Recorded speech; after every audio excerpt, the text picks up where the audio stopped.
Iyan ang mariing habilin ng isang nagdadalamhating ina sa kanyang yumaong anak at kasunod nito, buong pait niyang tinatanong, dahil ba sa mahirap lang tayo, hindi sila hihingi ng tawad sa atin?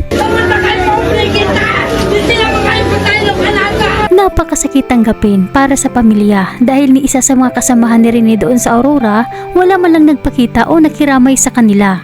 Puno ng pighati at nag-aalab na panawagan para sa katarungan ang naging huling pamamaalam kay Rene Bobet Baterbonia sa paghatid sa kanyang huling hantungan sa Talacogon Municipal Memorial Park. Hindi lamang luha kundi matinding sigaw ng hustisya ang umalingaw-ngaw mula sa kanyang pamilya, mga kaibigan at mga taga-suporta. Sa kabila ng pagdagsa ng mga kilalang personalidad mula sa basketball community at entertainment industry, mas nangingibabaw ang bigat ng mga katanungang iniwan ng kanyang biglaang pagpanaw, mga katanungang pilit na hinahanapan ng sagot ng isang nagdadalamhating ina laban sa isang makapangyarihang institusyon. Kung iisipin at susuriin natin, bakit nga ba hindi sila pumunta ng personal para makiramay sa pamilya? Sa ganoong paraan man lang sana, kung totoong wala silang ginawang masama, dapat ay nagpakita sila at nagkisimpatya kung totoong aksidenteng nalunod lang si Rene.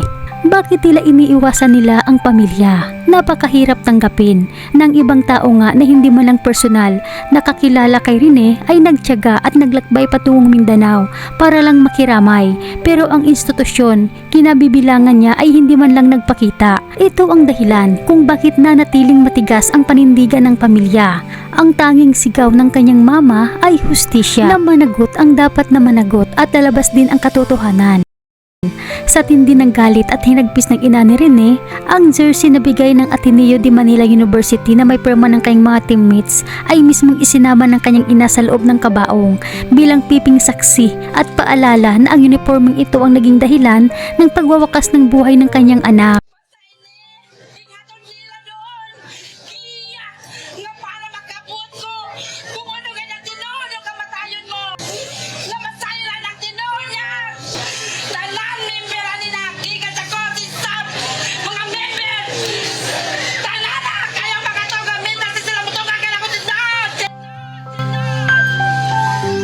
Ngunit hindi lang ang ina ang humihiyaw ng katarungan dahil maging ang lula ni Rene hindi rin napigilan maglabas ng matinding hinanakit at direktang kinalampag si Coach Tab Baldwin upang humingi ng malinaw na paliwanag. Ayon sa lula ni Rene, kaya lang naman napunta at napadpad si Rene sa Manila para mag-training sa Ateneo de Manila ay dahil daw sa panay ang tawag at kumbinsi sa kanya ni Coach Tab. Masakit dahil buhay na buhay umalis ang kanyang apo patungong Manila, pero bakit bangkay na daw nang iuwi at bumalik sa kanila? Coach Baldwin, ikaw man ang nagunit diha sa akong apo kay naa sa imong kamot nakaadto to. Siguro baka panawag dali na diri kay mag-training na ta. Coach, tubagag yun ning akong kuan sa akong apo kung unsang imong ikasultiani, Coach Baldwin. Kay sakit taayo pagpaingon dito sa Manila buhi. Pagbalik diri wa na intawong patay na. Isang napakabigat na katanungan na nagmula sa isang nagdadalamhating lola. At sa gitna ng mga hindi masagot na tanong na ito, tuluyan ng inihandog kay Rene Bobet Baterbonia ang kanyang huling hantungan. Saksihan natin ang naging emosyonal at madamdaming paghatid sa kanya sa Talacogon Municipal Memorial Park, kung saan hindi lang luha kundi ang umaaktibong hiyaw para sa katarungan ang umalingaw-ngaw mula sa libu-libong nakikiramay. Panoorin po natin ang video. Kahit hindi mga kapamilya, hindi relatives ni Bobet, nagdadalamhati talaga, no? Parang kahit sila hindi makapaniwala, no, na ganito ang nangyayari kay Bobet. Yun na nga ang kanilang panawagan, no, sa mga kinaukulan na talaga maggawa ng investigasyon para talaga ma-meet yung hustisya po na nangyari kay Bobet Baterbonia. Palihog manindog.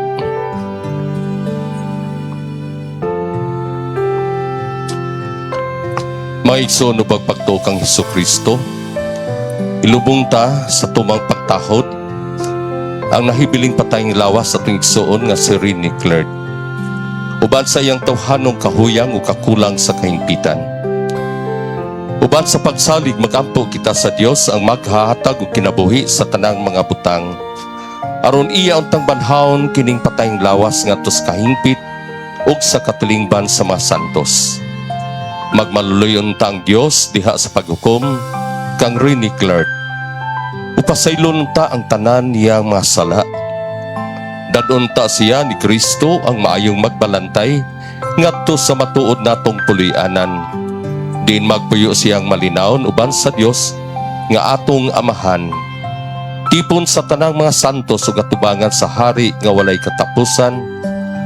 Magmalipayon unta siya hangtod sa kahangturan.